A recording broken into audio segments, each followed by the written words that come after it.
안녕하세요, 약초꾼입니다.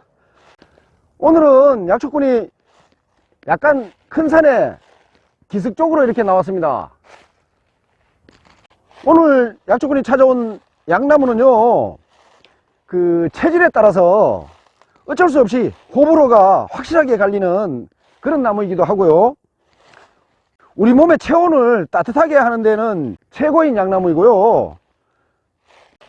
나이를 먹으면 자꾸만 내려가는 우리 몸의 온도를 높여줄 그런 양나무를 찾아서 이렇게 나왔습니다. 자, 여기 앞에 보면 일전에 약초꾼이 소개해드린 말채나무, 다이어트 할 때 도움이 되는 말채나무입니다. 말채나무도 보이고요, 빼빼목이라고 부르기도 하죠. 신선목이라고 부르기도 하고.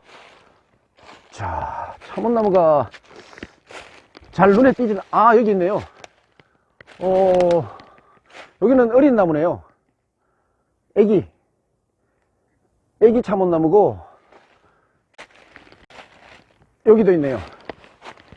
이 작은 나무에 담쟁이 덩굴이 이렇게 타고 올라갔습니다. 지금 이렇게 작게 보이지만 야생에서는 이 정도면 7, 8년 이상 큰 나무라고 보시면 됩니다. 여기도 있는데요, 요 주변에서는 이 나무가 제일 커 보입니다.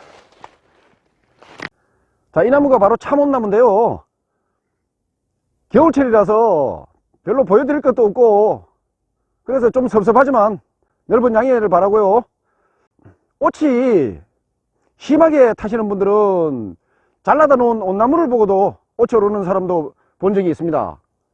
옷을 타지 않는 사람들한테는 최고의 약재가 바로 이 참원나무라고 할 수가 있는데요, 아쉽게도 옷을 타는 사람들한테는 최악의 양나무가 바로 이 참원나무이기도 합니다. 양면성이 있다고 보시면 되겠습니다. 자, 시청하시는 분들 중에 옷을 먹어도 옷이 오르지 않는 분들 손 들어보세요. 여러분들은 복받은 분들이십니다. 몇 년 전에 오랜 벗이 약초꾼 집을 찾아왔길래 약초꾼이 생옷을, 말리지 않은 생옷을 넣고 오딱을 끓였는데요, 계란을 몇 개 집어넣고 구워가지고 법제가 되었으니 걱정하지 말고 먹으라고 거짓말을 해가지고 며칠 동안 제 친한 친구가 고생을 한 적이 있습니다. 그 친구는 참 나쁜 친구를 두었죠. 그래도 한 가지는 얻었습니다. 술을 거의 먹지 못하던 친구인데 2번을 쏘아주더니 요즘은 술을 곧잘 마십니다. 그래서 간혹 오랜만에 만나면 약초꾼하고 대작도 하고 있습니다. 물론 벌나무 다리물도 먹기는 했습니다만 쓸데없는 말이 길었네요. 본론으로 돌아가세요. 이 참원나무는 온나무과에 속하는 낙엽지는 큰키나무고요, 원산지는 중국인데 오래전에 재배했던 것이 야생화되어 가지고 산기슭 같은 곳에 주로 이렇게 자생을 하고 있습니다. 옛날부터 온나무 껍질에 상체를 내 가지고, 요즘 겨울철에는 상체를 내도 옷진이 나오질 않습니다. 봄철에 온나무 껍질에 상체를 내 가지고 온나무의 진을 받아 가지고 전통 가구 같은 데에 수명을 늘리기 위해서 검은색의 오칠을 하는 용도로 쓰이기도 했습니다. 이 참원나무는 모든 부분을 약으로 쓸 수가 있는데요, 껍질, 뿌리, 목심, 잎, 열매, 진까지 모두 약으로 쓸 수가 있습니다. 온나무의 껍질은 약명으로 칠수피라고 부르는데요, 칠자가 온나무 칠자를 씁니다. 칠수피라고 부르고, 뿌리는 칠수근, 목심은 칠수목심, 잎은 칠엽, 열매는 칠수자, 온나무의 생진은 생칠이라고 부르고요, 옷진을 공기 중에 노출시켜 가지고 오랫동안 발효라고 표현하기는 좀 그렇고요, 오랫동안 건조한 과정을, 정확하게는 오랜 건조 과정을 거쳐서 흑갈색이기도 하고 다갈색이기도 하고, 어쨌든 검은색처럼 보이는 갈색으로 변한 옷진을 건칠이라고 부릅니다. 생칠에 들어있는 우르시올이라는 성분이 알레르기를 유발하는 물질이기도 한데요, 우르시올이라는 성분이 공기 중에서 산화가 되면서 검은색 색소가 되는 현상을 거친 것이 바로 건칠이라고 이해를 하시면 됩니다. 이것을 전문용어로는 라카제 작용이라고 부른다고 하네요. 온나무의 진은 4, 5월경, 그러니까 봄철에 껍질에 상처를 내가지고 흘러나오는 수액을 이렇게 밑에 통을 받쳐가지고 봤는데요. 생것을 바로 쓰면 생칠, 오랫동안 건조된 것을 건칠이라고 생각하시면 쉬울 것 같습니다. 건칠은 쓰기에 앞서가지고 법제 과정을 거치는데요. 타지 않을 만큼 볶아서 씁니다. 옛날 방식의 법제 방법은 시간 관계상 생략하도록 하겠습니다. 생칠을 달여가지고 건조시켜가지고 쓸 수도 있다는 말씀을 드리고요. 건칠의 약재로서의 성미는 맛은 맵고 성질은 따뜻하고 독이 있습니다. 생칠은 우로시올 성분이 더 많아가지고 독성이 더 강하다고 보시면 되겠고요. 건칠은 간장, 위장, 비장에 주로 작용을 하고요. 효능을 살펴보면 파어, 그러니까 피 속에 혈전을 녹이고 소적, 소적이라는 것은 가슴하고 배가 답답한 것, 그러니까 배를 이렇게 눌러보면 딱딱하게 뭐가 만져진다고 느낄 정도의 증상을 이야기합니다. 소적작용이 있고요. 몸속에 벌레를 없애는 살충작용이 있고요. 그리고 방부작용 등의 효능이 있습니다. 어혈을 제거하니까 피도 맑아지고 혈액순환도 잘 시킨다고 보시면 될 것 같고요. 여성분들의 무월경을 잘 통하게 하고요. 그리고 산후풍, 혈훈은 출산 후에 피가 부족해가지고 어지러운 증상을 이야기합니다. 혈흔을 낫게 하고요. 기침을 먹게 하고 몸속에 벌레를 죽이는 구충작용도 합니다. 볶은 건칠 5g을 500cc의 물로 달여가지고 반으로 나뉘어서 아침 저녁으로 나뉘어서 마시거나 분말이나 환을 지어 먹기도 합니다. 주의할 점은 옷을 타는 사람하고 몸이 많이 허약한 사람, 그리고 임산물은 먹지 않는 것이 좋습니다.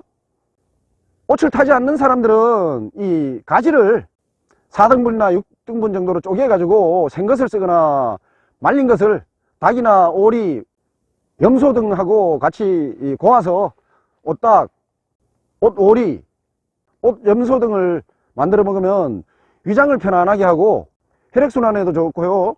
몸을 따뜻하게 해줘가지고 암이나 각종 질병이 생기는 것을 예방하는데 아주 좋은 약이 되기도 합니다. 온나무의 껍질은 부러진 뼈를 붙이는 접골작용이 있다는 말씀을 알려드리고요. 뿌리 껍질하고 잎은 외용약으로 외상출혈이나 상처에 썼다고 기록이 되어 있습니다만 굳이 추천드릴 만한 내용은 아닌 것으로 판단되어서 알고만 계시기 바랍니다. 인산 김일훈 선생의 신약을 보면 옷은 위장에서는 소화제가 되고 간에서는 어혈약이 되어 가지고 염증을 다스리고 심장에서는 청혈제가 되어 가지고 여러 심장질환을 다스리고 폐에서는 살충제가 되어 가지고 결핵균을 멸하고 콩팥에서는 이수약이 되어 가지고 오장육부의 모든 질병을 다스리고 온몸의 신경통 및 관절염, 피부병 등에도 훌륭한 약이 된다고 기록하고 있습니다. 다양한 온나무의 약성하고 주의사항을 말씀드려 보았는데요. 인터넷을 이렇게 보다 보니까 100년 넘은 온나무라고 해서 비싼 값에 이렇게 파는 것을 봤는데요. 이 왜 사람들은 식물의 나이를 자꾸 먹이는지 약초꾼은 도통 알 수가 없습니다. 이 참온나무에 나이가 많다고 해서 약성이 더 좋은 것은 절대 아닙니다. 한 가지 또 예를 들면 산삼 있죠. 산삼을 꼭 나이를 먹입니다. 소비자분들도 문제가 있는 것이 산삼을 구매하려고 전화를 해서 꼭 물어봅니다. 몇 살 먹었냐고요? 몇 년 먹었냐고 꼭 물어봅니다. 왜 물어본지를 도통 모르겠어요. 왜 그 나이에 따라서 가격을 자꾸 높이는지 도통 알 수가 없습니다. 산삼은 말이죠, 나이가 많다고 천년 묵은 산삼이라는 옛날 말 때문에 그럴까요? 약초꾼이 이해하기는 참 어려운데요. 산삼이 오래 묵었다고 약성이 좋은 건 아닙니다. 아무리 오래 묵어도 토질이 좋지 않은 곳에서 자란 것보다는 나이가 좀 어리더라도 토질이 좋은 곳에서 자란 놈이 약성이 훨씬 낫습니다. 산삼은요, 나이가 중요한 것이 아니라 건강하게 생겼고 약통이 잘 발달된 것이 약성이 좋은 것입니다. 그 산삼을 구하실 때 몇 년 묵었냐고 묻지 마십시오.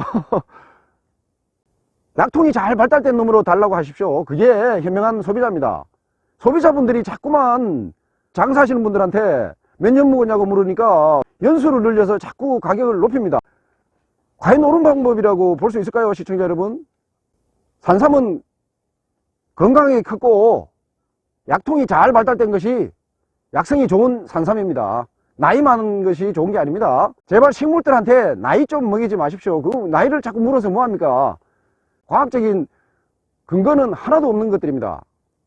아이고, 이야기가 옆으로 샜네요. 자, 참은나무든 산삼이든 이 식물에 나이를 먹이지 맙시다. 그리고 소비자분들도 아셔야죠. 나이가 곧 약성을 결정하는 것은 아니라는 사실입니다. 이 나무도 보면요, 병이 든 나무가 있고 건강한 나무가 있습니다. 건강한 나무를 써야 되죠. 자, 이제 옆길로 생각 다시 돌아오겠습니다. 자꾸 옆으로 새네요. 아유, 죄송합니다.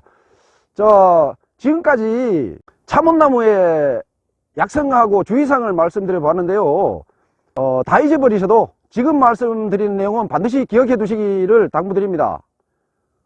아까 말씀드렸죠. 옷딱이나 옷오리, 옷염소, 뭐 굳이 붙이자면 옷개까지 해 드시는 분도 간혹 있기 때문에 옷개까지, 옷이 들어간 음식이나 약을 먹고는 링거 같은 혈관 주사를 맞으면 절대 안 됩니다. 이 부분은 모르는 분들이 의외로 많습니다. 길지 않은 시간 안에 생명을 잃을 수도 있다는 사실 꼭 기억해 두시기 바랍니다. 옷을 먹은 다음에는 혈관 주사는 절대 맞으면 안 된다. 이렇게 기억하시면 좋겠습니다. 그리고 옷이 올랐을 때 해독하는 방법은 가장 좋다는 칠해묵이라는 게 있죠. 까마귀밥 여름나무라는 칠해묵을 물로 달여 마시면서 바르는 방법 가장 좋다고 하죠. 그리고 밤나무 껍질이나 뿌리를 달인 물을 바르는 방법, 젖골목을 달여서 바르는 방법, 그리고 닭의 피, 갯버들, 애기 똥풀 등을 바르는 방법 등 여러가지 요법들이 여러 서적에 이렇게 소개되어 있기도 한데요. 모두 기억해서 지워버리시고요. 가까운 약국에 가셔가지고 알레르기 약 사드시는 것이 가장 빠르고 안전한 방법입니다. 꼭 기억하시고요. 심하실 때는 바로 병원으로 가시기 바랍니다. 그리고 전남대학교 농업생명과학대학 연구팀은 우르시올 성분을 분리해내고 주요 약성인 플라보노이드를 추출하는 데 성공하고 실험을 진행했었는데요. 온나무 추출물은 왜 남자들이 나이를 먹으면 남성 호르몬이 여성 호르몬으로 바뀐다는 걸 알고 계시죠? 이 남성 호르몬이 여성 호르몬으로 전환되는 것을 막아주는 효능이 있다는 것을 확인했다고 하고요. 부작용도 없고 갱년기 증상하고 고지혈증을 완화시키는 효과도 확인되었다고 합니다. 온나무의 효능을 과학적으로 입증한 사례이기도 합니다. 오래전부터 민간에서는 옷딱, 옷오리, 옷염소, 옷개까지 옷이 타지 않는 사람들이 1년에 한두 번씩은 꼭 만들어 먹기도 했었죠. 이른 봄에 올라오는 새순을 생채로 먹으면 고소하기도 하고요. 단맛이 나는 나물로 약초꾼도 봄만 되면은 즐겨 먹는 나물 중에 하나이기도 합니다. 물론 옷이 오르는 분들은 드시면 안 됩니다. 옷순을 고추장이나 간장으로 장아찌를 만들어 먹어도 좋고요.